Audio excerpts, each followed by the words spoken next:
Live from inside Porsche, Colorado Springs, it's the First Dibs podcast with our hosts, John Deisty and Justin Underwood.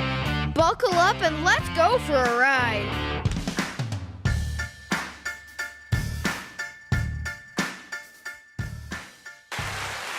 Stop it with the applause. That gets me all riled up, and you know what happens when I get all riled up. Welcome back to the First Dibs podcast from inside Porsche, Colorado Springs. I'm Justin. And I'm still not canceled. That's John. And before John has time to say anything, let's get to the business. Yeah, it's been a pretty good week. The temperature has dropped drastically. At the beginning of the week... Are you a chipmunk? Yes, I'm eating sunflower seeds. They're just so good. They are. So, yeah, you'll hear that throughout the night. At the beginning of the week, the Broncos game, so the Broncos are playing in the playoffs tomorrow. They play against the Bills. They were calling for 56 degrees at kickoff time. That was at the beginning of the week. And then a couple days later, they said, it's probably going to drop down to like 40 degrees at kickoff time. Now it's 26 degrees at kickoff time. That's better. That's real football. Is it an outdoor stadium? How do you not know the answer to this question? You live here. Yeah, I live here. Not up there. It is an outdoor stadium. They're saying Good. There's a possible chance of sleet. That's what I'm talking about. Mm-hmm. This is football. That's how football is supposed to be played. Yeah. If that happens, honestly, I think the Bills will have an upper hand. But anyway, go Broncos. Are you calling the Broncos soft? Yeah. Why? Because their offense doesn't score. So what does that have to do with the way they can handle the cold? Nothing. So it's Brent, our producers. I can't look at you with your fucking cheeks. Sorry, I'm also supposed to not swear with your... It's been a busy week. It's been a lot of fun. We finally had a bunch of cars show up here in the past week. We have a Dakar that you might, I don't know if you can see in the background or not because I can't see anything. Yeah, it's just right over. However, it's my head. Not actually available because John already sold it. Yeah. Good work, John. Thanks. That's awesome. What came with the Dakar was 3 GT3 Tourings. Tell me about them. I don't know too much. I'm pretty sure there's a black one. I think there's 2 black ones and a beige and a silver one. Mm. Yeah. They got here and then they disappeared, right? We checked them in and then the service guys took them to put them through the CPO process. I haven't seen them since. Mm-hmm. So I didn't have time. I moved them. I got them out of the parking lot. That's about it. Nice work. Yeah. You showed up on your day off to do that, so thank you. Yeah, everybody's day off is Sunday. I showed up on a Sunday to move those. Yeah. Mm-hmm. To get them out of the way, hide the keys. I was trying to give you credit, but I think I want to take some of that back. Mm-hmm. That's fine. Seriously. Right? We also got a 2007 911 Turbo. That sounds nice. It's pretty cool. It's a 5-speed Tiptronic. It's a coupe. Slate gray metallic. I think we should put the lapel mic on you because you might sound better. It's a really cool car, man. Has an aftermarket stereo in it, but the original stuff came with it. So maybe, I don't know. We'll see. We might put PCCM Plus radio in it. That might be kind of cool. One of the new radios. By the way, did you get to see the new prototype radios that were being tested out? Yes, I did. Those things are wicked. Very nice. Super cool. Frameless design, right? So it's like an all-glass cover. Wireless CarPlay? Wireless CarPlay, YouTube. You can watch YouTube when you're parked. Mm-hmm. All the connectivity stuff. I mean, while I was down in the shop, it was connected to our, Porsche Wi-Fi down there, so you could do all the updates and stuff. Is that something you would do? What? Like go to your car and watch YouTube? I'm a parent. You're a parent. You know how much time you spend waiting in the car? Not that much. It's a lot. It is? Wait till your kids start doing activities and stuff. Uh-huh. It's a lot. Okay. Mm-hmm. There's some statistic. Like, I think the average parent spends, it's like 30 days of their life in a car waiting for their kids. Mm. That's a pretty good number. That's a real thing. Mm-hmm. Right now, Lauren is probably saddled with a lot more of that. I have drop duty with the kids. If normally I would leave my house at 8:30 and I would be here at 9:02, right on time. It was a joke. But if it's a school night or a school day, I leave at 7:15 and I'm here at 8:40. Sometimes. If it's a school day. Unless I go to breakfast. Yeah. But Okay. so yeah, it adds an hour to my commute. Ish. Somebody Absolutely. check my math on that. Yeah. So YouTube in your car could be pretty cool. So when I'm driving, You can't I use can it watch when you're them. driving. Yeah. What I think I need to do is I think I might just get an Apple Vision Pro, so I can drive and still see, but have like multiple screens up while I'm driving, so I can. That You know. sounds brilliant. Yeah, I think the latency is pretty good. I think you'd be okay. But little augmented reality driving where you could, I'm sure there's an app where it'll like tell you points of interest, and you can talk about how that's St. Francis Hospital, and it was established in 1964. They added the children's wing in 1992. Has 2 medevac helicopters, both Bell CJ-17s. Those are capable of 40,000 feet and 120 miles an hour. I don't have my Apple Vision Pro, so none of that was real. But if I did, I could do all of that, and I think that'd be good. It would probably improve my life. That's pretty cool. So I don't want YouTube on my screens in my car. That's my point. Okay. I have a phone for that, Yeah. right? Anyway, I think they're super cool. It's still very cool. It's incredibly Yes. cool. So these are prototypes that were being tested out for the 997.2 and the 9X1.1. So what does that make it? 2010 to 2013 911s? What do you think? The was it 2008.5 turbo? What? Was it 8.5 or 9.5? 2010. Yeah, as of right But now. remember, there was the turbo, the 997 turbo that got the .1 engine, but the .2 screen and stuff, didn't it? Pretty sure it did. I think it's an 09 because an 09 be would an 09 an if that is 09 would be a PDK equipped Carrera S. Yeah, turbos went PDK standard in 2010. Yep. 2010 through 2013. Well, 911s. agree to disagree. And then what's the 9X1? Like, so 2012 Carrera S, the new Carrera S, if you will. That's how it was labeled on the Monroney, because there was some overlap, because you could get a 2012 GTS, yeah, which would have been the 997, but through the 2016. no. Oh yes, for the 991. Yes. Yeah. Yep. Man, we are fully back into it, you car nerds. Thank goodness. Yeah, exactly. It's kind of funny because who was I talking to earlier? They referenced a car saying the car is like old now. Yeah, you're right. And I think we were talking about a 2012, or something like that. Like, oh Yeah. my gosh, that's so crazy to think about.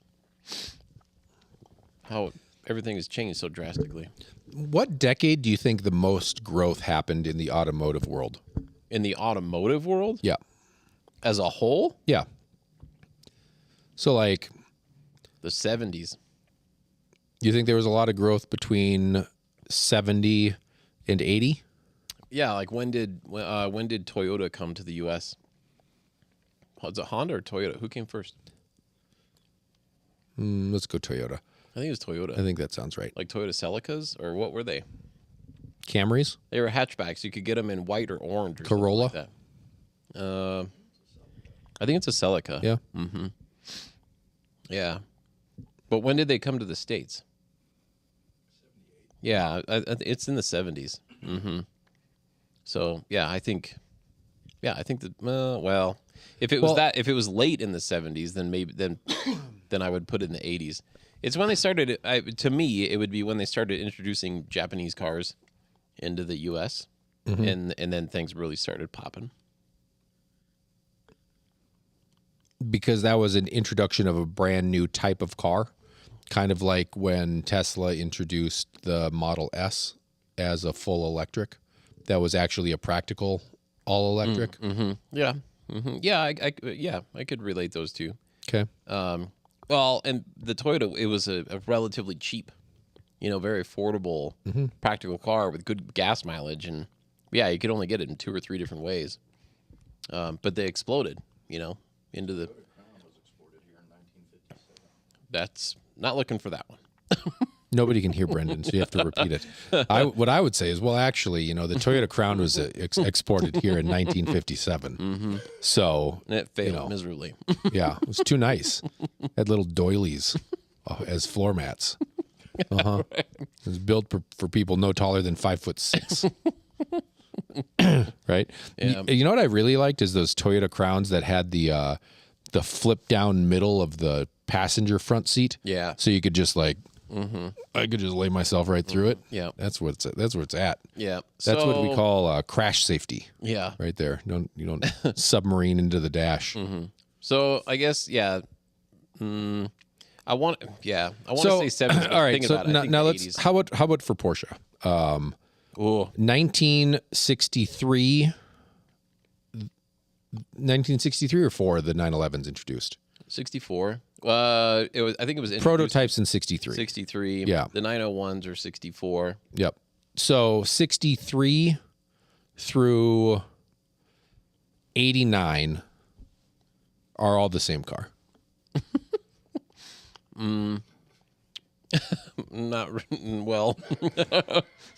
I mean, you go from the long hoods to the impact bumpers. You go from a 2-liter to a 3.2 liter. It's 5 speeds the whole way. Yeah. The doors fit. You can take a door off of any of them and put it on the other one. That's totally fine. It's pretty genius. Yeah. I mean, the wheelbase got extended. The fenders got flared, then flared, then flared, then flared. Yeah, I mean, Porsche, as a company was in turmoil for a long time, and I mean, nearly filed for bankruptcy. I'm pretty sure multiple times. And what was it? It had been starting in the late 70s all the way through the late 80s.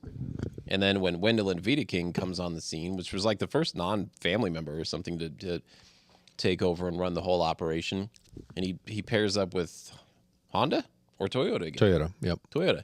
Yeah, to perfect the just-in-time manufacturing process. I think it was, it was 1991 or 1992. One of those years in there, Porsche only sold something like 600 cars in the U.S. Total. Like it was some ridiculously insane low number. Because they only had the 911. Well, 968s. well, 928s, 928s. All right. Well, But it was crazy. I mean, how the sales were just so atrocious, right, at the time. And Wiedeking comes on the scene, big boisterous dude, big plans, and changes things, right? So they avoided bankruptcy and then worked their way to, where it is now. But so on the Porsche aspect of it, it was certainly the decade would be the 90s. that's the biggest change. I think so. Okay. For a decade. I'm going to go.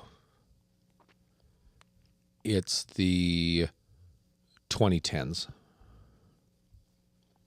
Okay. Why? Well, you went from, these 997s that were, evolutions of that original Toyota helped 996 generation car, with, little updates with direct fuel injection and stuff all the way through. So that's 2010. Now by 2020, you've gone through the whole 991 generation. And you're into the 992 generation where you've got these awesome turbocharged engines with 8-speed dual clutch transmissions, and the cars have grown, and you've got all this technology that's been dumped into them. That seems to me like a big modernization of the cars. In the 997 world, Porsche was late to the party on Bluetooth. Yeah, absolutely. And then so that's a 2020 or a 2010 911. Maybe it had Bluetooth music. Probably not. Right? Like that 2013, I think. Yeah. And so then to go from that and to accelerate forward into now wireless Apple CarPlay is available and it works, and your car is connected to you where you can lock it and unlock it from a phone app and stuff like that. Performance, huge gains. A Carrera S probably rips the face off. A 2020 Carrera S probably rips the face off a 997 GT3 4-liter at the Nürburgring. So talk about like just taking the accessibility of performance and just dialing it back so that people like me can drive it and not feel too scared. Yeah, no, I mean that's pretty epic, growth in technology and all that kind of stuff.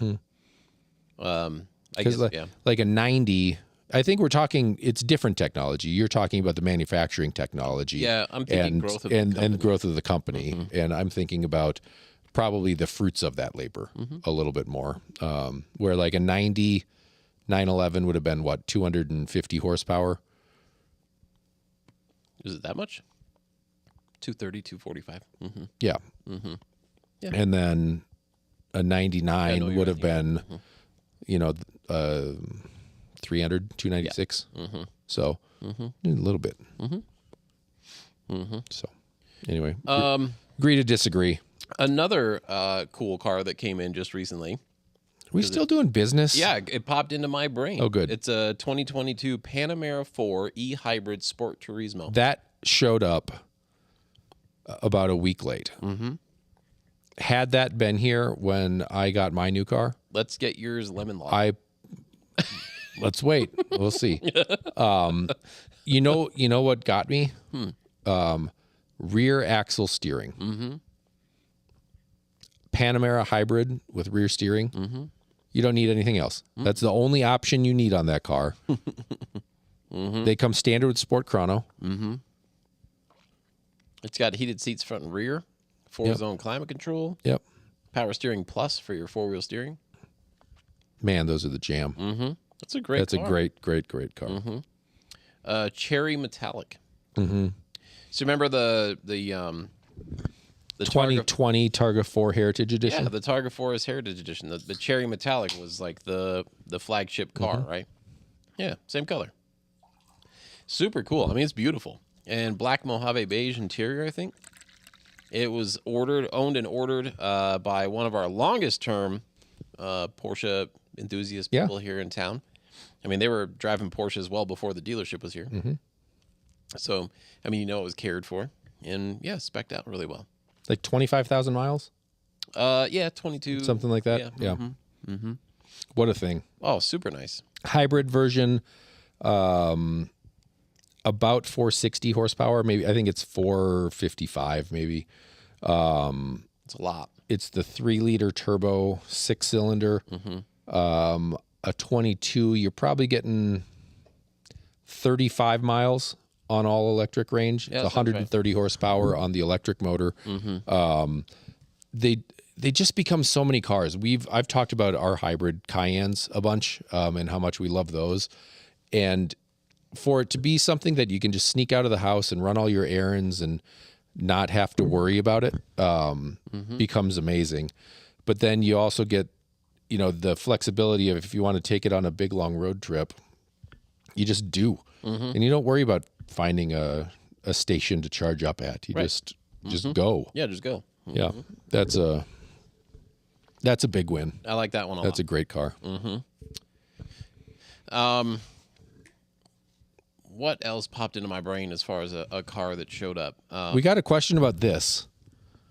No, we don't. Yeah, we did. What? What's under the cover? A car. Yeah, Duh. that's true. So Brendan gave Lewis the Chinese knockoff RSR Lego, That's right. and we tried to build it one of the weekends you were gone, probably 4 years ago. And like opened it up, looked at it, and we're like, nope, and put everything away. It's on YouTube somewhere. If you want to watch us just say nope to the car. Lewis has been big into these Technic sets, and he built it, Nice. and it's absolutely epic and crazy. And when he finished it, Lego sent us an email that said, we're building Rexies. There's a Rexy Technic set Nice. now that has air jacks. Seriously. I don't know what they run on, Wow. but yeah, there's a button you push and it like jacks itself up That's so you can. awesome. Yeah. It's got a gold tooth to signify the win. Wow. So we're going to have to make up some little Porsche Colorado Springs stickers for ours. But yeah, I think that has been started as of tonight. Holy moly. I think he's working on it. So Hey, thanks, Brian and Cherry, for tuning in. Yeah. That's awesome. they have 2 Rexy sets. You do? Mm-hmm. Wow. Yeah. So Isla also got a Lilo and Stitch Angel set, which is pretty big and cool, and they're all pink. And we were gonna put those into the Rexy box and have Lewis open it and be like, "Oh my God, it's pink! It's Roxy!" And then just take a video of that and post it to the internet and see if we could make people think there was actually a Roxy set too. That's cool. We didn't do that, but you can. Yeah. Giving you a good idea. Yeah. Brian and Cherry, what are they up to? Haven't seen them here for a little bit. I know, it got cold. Yeah. All their cars are on summer tires. True. No, that's awesome. No, thanks, guys. Appreciate you They're tuning in. probably sending rockets to the moon. They still want to know what's under the cover. Yeah, I'm sure. It's still a car. Yep. Let's take if 3 people guess, you can guess the wrong answer, but if 3 people guess, we'll start peeling back the skirt. How about that? It's cool. It came in on trade for that beautiful Fjord Green Carrera S manual that everyone should have bought, but no one did, Except for one person that didn't hear about it on the First Dips podcast. So his loss. it is. Oh, you know who was here the other day? Scott. They got the first. Yeah, Dips I waved at him. I Spider. was on the phone. Yep. Yeah, no, I got to chat with him for a little bit. He's got, I think, a couple thousand miles on the car. That's good. Yeah, absolutely. And he's looking forward to ordering the next, special wishes car. And no, it's cool to see him driving that car around still. So Yep. it's awesome. Thank you, Scott, for coming and I visiting and hanging out for a little bit. I hope to someday be in a position to be able to tell him I'd like to buy that car. That'd be fun. I mean, you can say that whenever you want, but No, but Scott, John would really like to buy that car. yeah, He can, yeah, no, that's but he'd like to. it's not what I mean. Okay, so far, I'm going to count Brian's comment. Artemis 2. He thinks it's a rocket, Oh, cool. not a car. Okay. Shift Colorado thinks it's a 1982 wooden speedboat. So we just need somebody else to guess, and then we'll Who comments for Shift? Brendan. Yep. All right. While we're waiting on that, Stephen H asks, how likely is the 944 to return? Not likely. I completely agree. But I think they missed an opportunity. Really? Yeah. Of course I do. Or is this the 80? Is this going to be the The Spirit 80, or the Rebel 80, Rebel 80? that'd be cool, I but think it's that's a 928. going to be another 911 of some flavor. Unless maybe they're going to do a Bentley Continental Two-door Panamera? Two-door Panamera, 928 Rebel 80. We're making 250 of them. They're 500 grand. They're all Sunderwunsch, and you get PTS. Wow. We'd sell them. Yeah, I think those are sold out. You're welcome, Porsche. There you go. On the 944 front, though, so you kill the Cayman and Boxster, and are now turning it into the all-electric version. There's been some pushback on it, but as Porsche, you know you've gone the right path. Yep. And you know that the electric is the way to go, and it's going to take some time to develop this. So rather than spending money to retool and put gas engines back in that thing, let's take the EA 888 Golf R engine.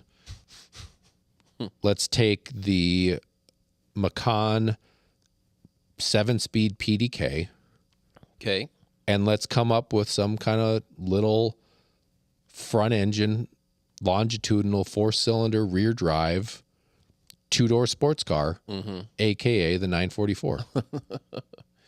Yeah. I mean, something super cool about the 944 that not a lot of people know is that it is an amazingly Well-balanced sports car. Yeah, driving car. Yeah. Jeez, you sound like everyone that ever... It's not very powerful, but it's got 50-50 weight distribution. The things handle. They handle really well. As long as their handling is amazing. When the suspension is proper, right? It's when a car can't go more than incredible. 45 miles an hour, you think they all handle pretty good. Like, it's when you start getting up into the triple digits, that's when handling, you really start to wonder, oh, look at that. Now I got some oversteer. At 40 miles an hour, No way, like man. golf carts handle pretty good at 40. A good 944, you go throw one of those around, you will be wickedly impressed. Just crazy. I mean, crazy how You good mean those downhill at least? doesn't matter. Downhill at sea level. Uphill, downhill. Okay. Sounds Flat. good. They've got the biggest 4-cylinder engine ever produced. That's the 968, I think. The 3-liter?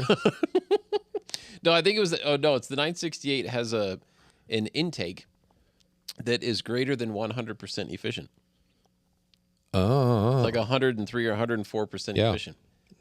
Well, that's good. Yeah. Yeah, right. Yeah, Yeah. exactly. Brendan, our guy off the side, said that's just not realistic. Yeah. Yeah, I mean, you're right. But, no. I think Tuned there's- pulse. So when the engine was sucking, it would like cough a little bit, and then there'd be a pulse that went back, and then it would cram more air into its mouth. Kind of like what Brendan did when he was Yeah, eating. exactly. It's fully accurate. But honestly, I think a new 944 would be awesome. I think there's enough nostalgia for those cars. People that grew up during the 80s when those cars were are now of a means where they can buy this stuff. So, we've seen kind of an uptick, I think, on the 944 market. You used to be able to get a good one for under 10 grand. That number has definitely moved north from there, along with everything in the world. But I think, a big removable roof panel, and make me take it off, that would be great today. I think you could do a good job. And I don't know that they'd have to grow that much.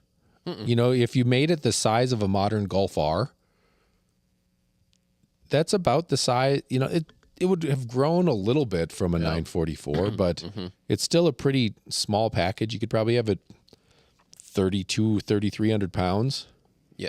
And not using a bunch of exotic stuff. The engine, $0 in development. Right? It exists. It's in the Macan.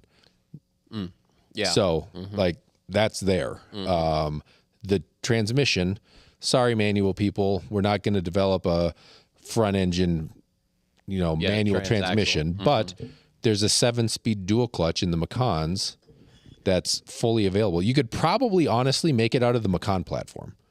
Yeah, right. Right? Chop it down, shrink it up a little bit, lower it. Yeah. There you go. That's the car. And then the Macan has got all the curvy stuff. You just kind of crunch them up and make it square. Yeah, square body. Square it off. Be fun. Yeah. And two-door. Two-door Macan. Yeah. Yeah. 4-door 944. The 944-4. Yeah. Or 944/4. You could be onto something. Yeah. There. 944/4. That sounds good. All right, we got another guess as to what's behind us. Emery 356 RSR. Well, that would be cool, but that is not it. That's fairly close. But here, I'll stand up and I'll take half of the skirt off. We'll let people guess more. Oh, I gotta. There we go. So John, I can't see anything. I have no idea what's happening. Hey, all right. What do we got here? Oh, okay. That's enough. Yep. There's part of it. That's pretty cool. So anyway, John, thanks for doing that. Yeah, got it. Pretty nice. I got you. I can even watch myself do it. I'm so fast. I'm faster than the internet. That's pretty cool. Usain Bolt speed. Yeah, I think so. Wow. Yeah. At Scott's dealership this week, they had a 25 911S on the floor for 193. We see where Porsche is going in 26 and beyond. Yeah, we're living it. I mean, Right. It's we talked about kind of the change in the 911 from 2010 to 2020. And there is price change there, but it's a fairly gradual ramp. Yeah. And I think if you look at economic data and stuff like that, there's probably some other stuff that coincides with pricing going up on everything. But a 2020 Carrera S probably could have been had for 130, 140 for a pretty darn nice car. Yeah. That same car today, is what Scott's talking about, 190, 195.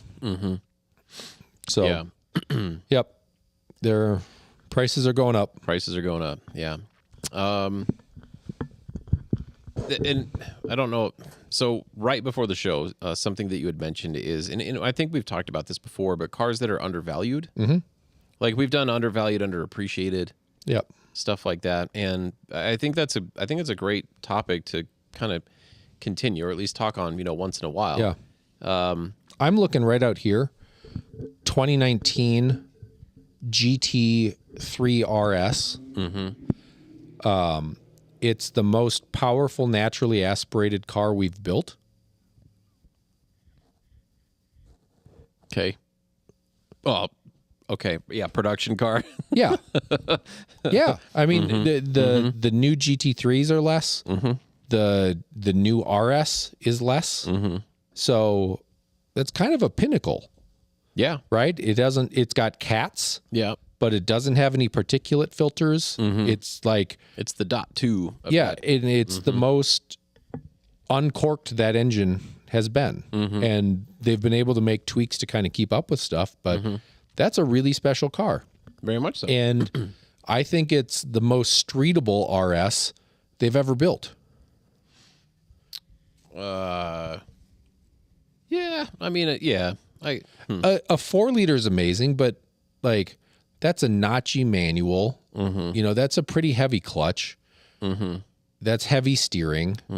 This thing, it's just right foot down, go fast. Yeah. And the suspension, I think, is tweaked down. It's softer. Yeah. I think it's a more compliant, more modern suspension feel than the 997s. Yeah. Yeah. And the new ones, to get the Nürburgring lap times that they've been crushing, they had to, like, that's a sophisticated and stiff and heavy suspension. So this to me is kind of that, like, if you want an RS product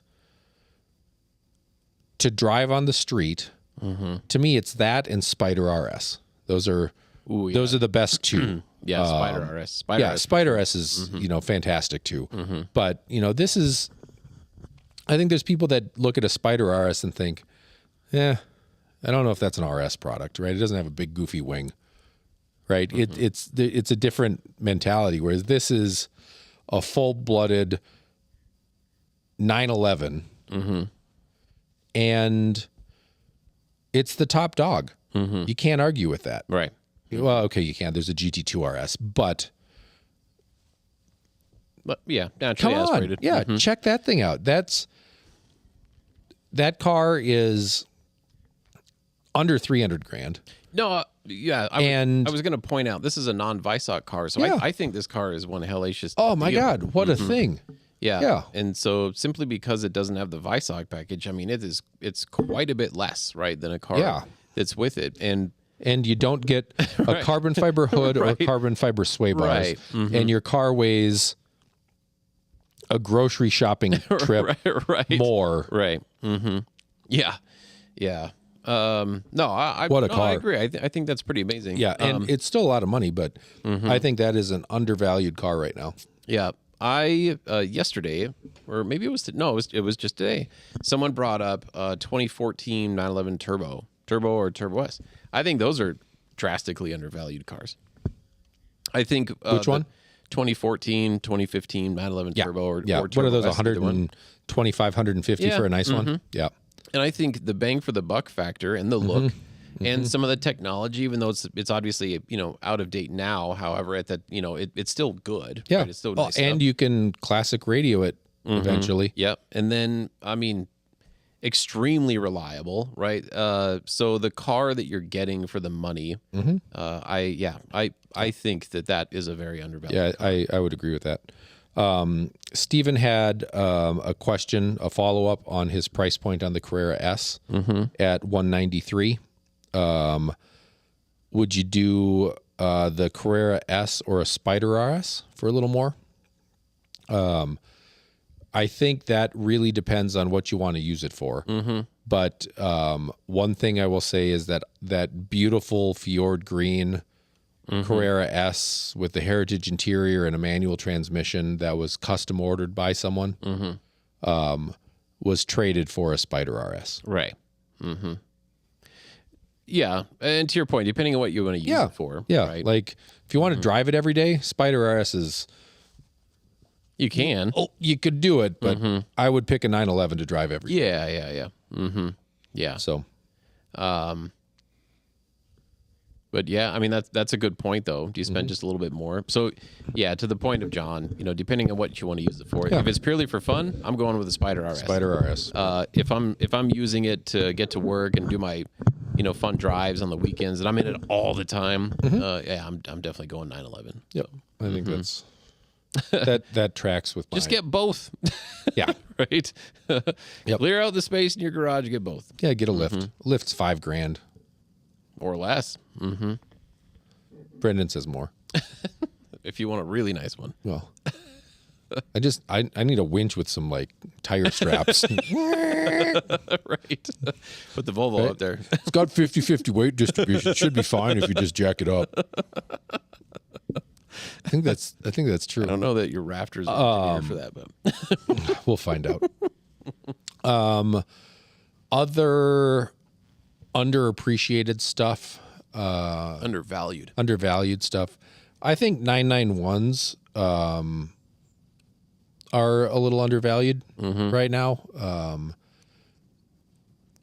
If you look at 997s, people are really appreciating how kind of small and tight that package is, and especially the .2s with the direct fuel injection engine. What did we have? Somebody that paid like $215,000 for a GTS with no miles. Like, and I see how that car is, in a sense, worth it. right. That's GT3 power with back seats. It's like the new Tourings. That's kind of actually a 997.2 GT3 Touring in a way. But I think I'm a little too big. I like the 991s better, except for maybe the steering. Going from power steering hydraulic to the first generation of the electric power steering, I think there's a little difference there. But those cars are awesome. They make a great sound. Even the standard Carrera was 350 horsepower. Right. That's plenty. The car weighed 3,100 pounds. Right. What a thing. Yeah. What a great little car. Going in the Wayback Machine, because it came up to me recently, 78 to 83 911 SC. Yeah. Undervalued, overvalued. Is it right where it should be? An 83 SC. Well, 78 to 83. Just 911 SC in general. Okay. Coupe. I want an early one.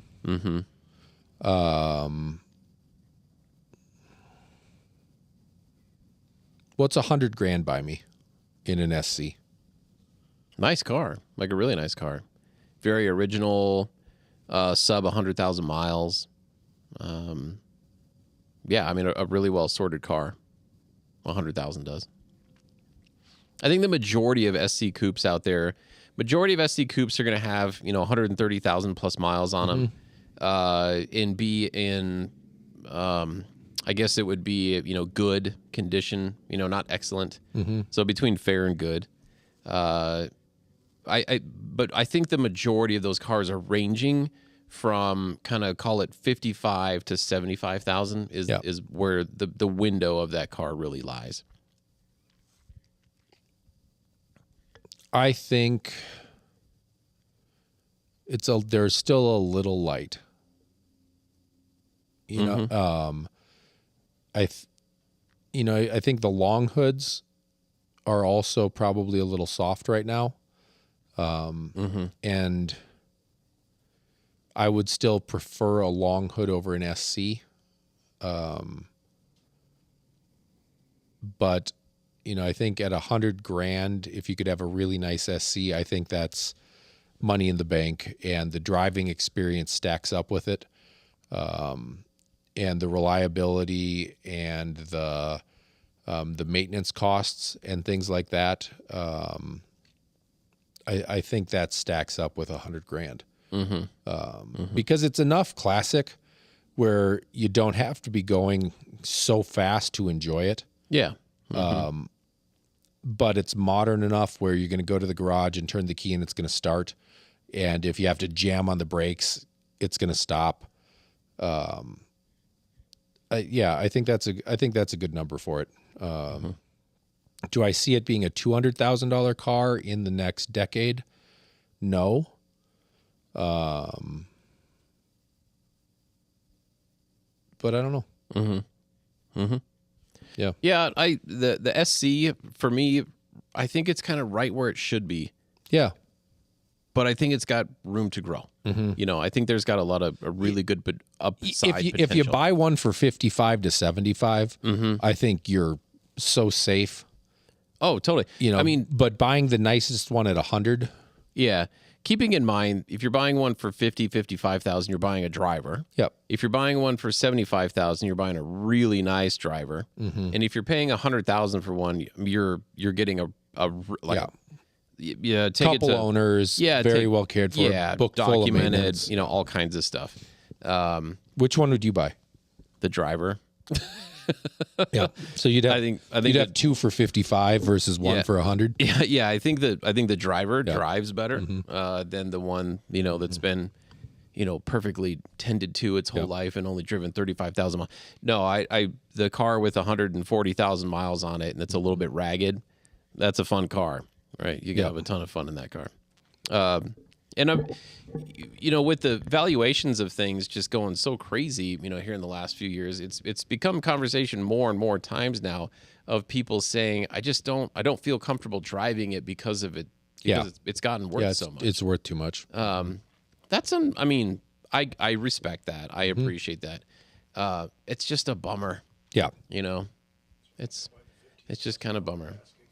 Yeah. So, Yeah, Brendan saying that's why you got to buy the basket case car, right? And yeah, I mean, there's Or a just very- make your car a basket case. right. Yeah, there's a very valid point to that. Buy the nice one, turn Yeah. it into a basket case. Yeah, I love hearing the stories like Paul Zuckerman, going and buying a 30-mile 911 turbo, from some dude, and then just rips off. And then driving it. Yeah. That, Yeah. Mm-hmm. That's kind of Yeah. stuff. I think that's really fun. Just drive it. well, and I think that's what it kind of of comes back to is like, buy the nicest one you can. And then enjoy it. Unless you like wrenching, Sure. then buy the worst one you can. Right. And, put your time and elbows into it and make something great. Sure. Does So that mean we're done? no. Oh, shoot. So Let's talk about this thing for a minute. what is it? It's a 1977 What? 911S. John, it looks like a 959. How can you tell? this It's only half uncovered. this big wing thing here, Oh, the yeah. engine lid. Yeah, that's true. Yeah. No, this car, all joking aside, this thing is super cool. A 1977 911S is what it started out as. And then somebody, we have no idea who, put an awful lot of time into this car with this amazing, it's all fiberglass body kit on it to make it look like a 959 Paris Dakar rally. We should put it on the scales. We could, yeah. Yeah. So a 77 would have weighed 2,400 pounds. Ish. This has a later 3.2 liter engine. Yeah, so this has a 3.2 out of an 86 Carrera Yep. in it. And So that's an extra 100 pounds. it's heavy. And then it's got the glass. Right. This is not all-wheel drive like a 959 would have been. We'll do that next week. Yeah. Yeah, Brendan asked if we Yeah. should take the rest of the cover. Well, we should unveil it right at the end of the show. But Okay. no, it's cool. There's a couple key points about this car that are dangerous as all heck. Yeah, it has a full roll cage. That's not properly done. And so we're going to have to make some changes, as in remove half of it. That's good though, because then you don't break your noggin. Well, yeah, you're not going to crush your head and Yeah. you're not going to break your legs. And Roll cages in street cars are illegal for a reason. they're not a good idea in street cars. So, and I mean, and it's cool. I mean, this is obviously made to be. It's not a real off-road rally race car, right? By any stretch of the means. It's got Elephant Racing lifted suspension, the cool wheels, the big tires. But this is you take this in parades and car shows and. Take it to In-N-Out Burger, and it's gonna get thumbs up. You're gonna get lots of questions about it because it looks awesome and it's really fun to drive. It's really cool. Somebody put a ton of effort into this car, and I gotta say, I think they did a really good job. I think they pulled it off really well. It's so unique. Who makes a 959 body kit for a 911? I don't know. I mean, I haven't. Really dove into that. I'm guessing that car went to Tijuana Ooh, maybe. and was built there and then came back. Well, they did a good job. I agree. Yeah, no, they did a fantastic job. Joe was telling me he stood in front of the actual car of this over in France in Romaine's shop. And then Zwart has actually seen some of these run, like replica cars run in some of his rallies that he does. But yeah, super It's fun. just fun. It's super fun. And having the 3.2, engine put in it. So it would be really cool to know more about the car's history. Being a 77, it doesn't have a full 17-digit VIN, so there's no history reports really to pull up. And it's been through a couple owners, and there's just no documentation with it. I'm certain that there are Oh, look, people, we got a better camera angle. We'll unveil it now. there are people in the world that know a lot about this car and could tell us, a pretty epic story. We are going to sell it. It will be available. It does need to go through our inspection process for safety, and part of the safety is, yes, unfortunately, we are going to have to remove half of the roll cage from the car. But trust me, that is for your benefit and to keep us from being sued. So, It's so cool. It is really it's super cool. When this first came across my desk, I told him no. That I like for real. I'm like, no, we don't want to take that. And fortunately, the owner that traded it in, very realistic and just understood. Like, no, I get it. This isn't your everyday kind of thing. And well, here it sits. So obviously, we're able to make a deal to where this car landed. And I must say, it's way cooler in person than the stuff that I saw before. I'm very happy with it. Granted, we haven't let Jason look at it yet. Yeah, I mean, we're gonna put $15,000-$20,000 into it. Sure. It's a classic. Right, because that's just what happens here. The tires have 0 miles, but they're out by date. Those were put on in 19. Well, supposedly 89, yeah. Exactly. We just need a sign in it that says like original dust, do not wash. That's right. That's what they would do on the. Fuel, do not drive. Yeah, that's what they would do on the real car. Steven, target allocations, a 4S, probably pretty quick. GTS a little bit slower. We have Targa 4Ss. We have GTSs. He wants to build one. Didn't say I want to buy one. I said I want to build one. Well, buy one, and then build one. But you buy one so you have something to drive while you wait. None of that was recorded. Oh, Brian, thanks for watching out for me. Oh, that's right. So Stephen H. Let's start over. Stephen H. Was asking about Targa allocations. Yeah, and I said buy one. Yeah, just buy one here because we got them. Buy one. A 4S, pretty quick. GTS, a little longer. Both are wicked. We have all. We have. And all you of can them. come and drive them if Yeah. you want to know what Yeah. they're all about. Yeah, pick one out. Yep. Yeah. We got Targas, 4Ss, GTSs. We've got Spirit 70. Yeah, those are GTS cool. is available.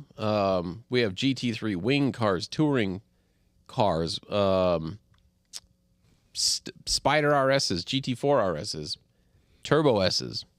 We have more 356s. I mean, Yeah, we got. we have a GT4 Club Sport race car. It's a really good showroom right now. Yeah, and a 62 Corvette if you want to fill that void, and obviously the GT2 RS. Left? Oh my Yeah, god. you should have let me go off. Jeez. So anyway, yeah, Steven, yeah, just come pick one out. Like, I mean, Yeah. it's it's Save the wait. one of the things that we had in the past, we'd have to say it internally, is like, well, if there was a used car manufacturer, like we could go find one, because people would come in and Yeah. say, if you have these 18 things, on the car, I'll buy it. Like, okay. Yep. And then once in a while that happens. Be like, oh, Yeah. well, there it is, right? But it's got the wrong wheels, Yeah, Justin. right. Yeah. Oh, yeah. Still got the wrong if wheels. the wheels were satin instead of Yep. gloss, I'd take it. Like, oh, okay. But no, all joking aside, is sometimes you might be surprised, what you come find. And there is a real thing, right, to driving a car while you're waiting for the new car to come in. And if the recent history has told anyone anything, nothing's getting cheaper. Everything is getting more expensive. So it's a weird spot, right? Normally, the saying would be, your trade is never going to be worth more than what it is right now. Pretty accurate. It's pretty accurate. Anywhere other than a Porsche dealership. That's right.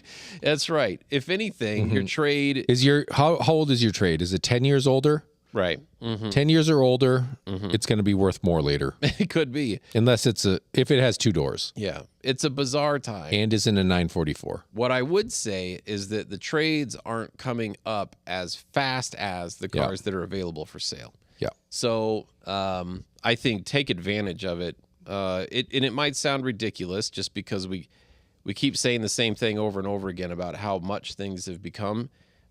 But again, I mean, for the last 6 years now, everything just keeps going up. And it's just, seize the opportunity, right, to drive a car now. And go ahead and order one at the same time, because you got some time. You're not going to get one in 6 months, Steve. I'm sorry. Like, I don't I don't believe Yep. that. So it's going to take longer. Plan on, I don't know what the real time frame is, but just plan on at least a year. And if it comes sooner, awesome. That's great. Congratulations. But you at least have something to drive in the meantime. And you've got a pretty sweet trade, right, when it comes in. And there's a pretty decent chance that as long as nothing happens, right, between now and then, your trade vehicle is going to help you get most of the way there. $100,000, 911. What do you buy?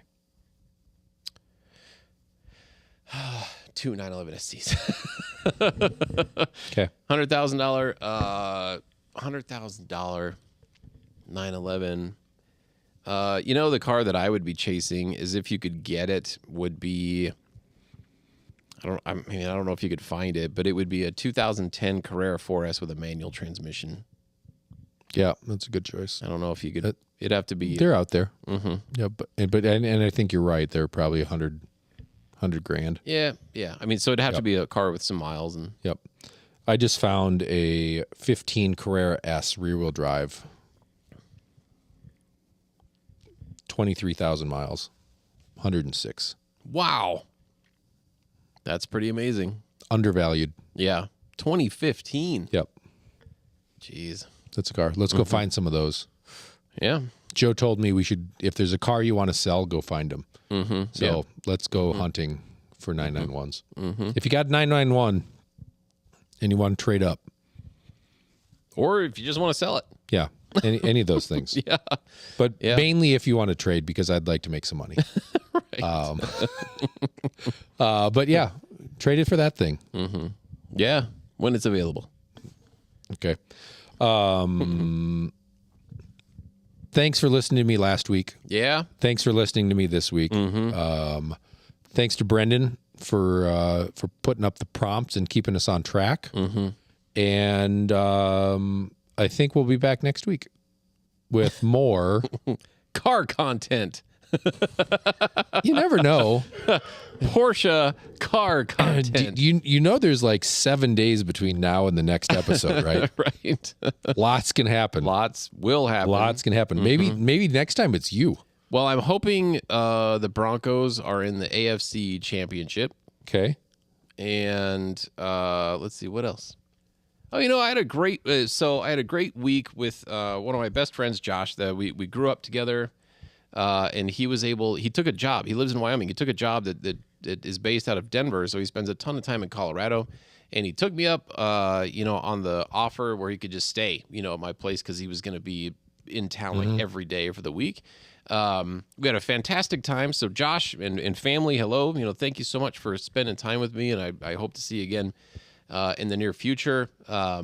My son, I got to learn about he's millimeters away from having his private pilot's license, and I will be renting a plane to go flying around with him. And I will take pictures or a video to make everyone watching a little bit jealous, unless you have your own pilot's license and fly around. Can he get us to Amelia Island?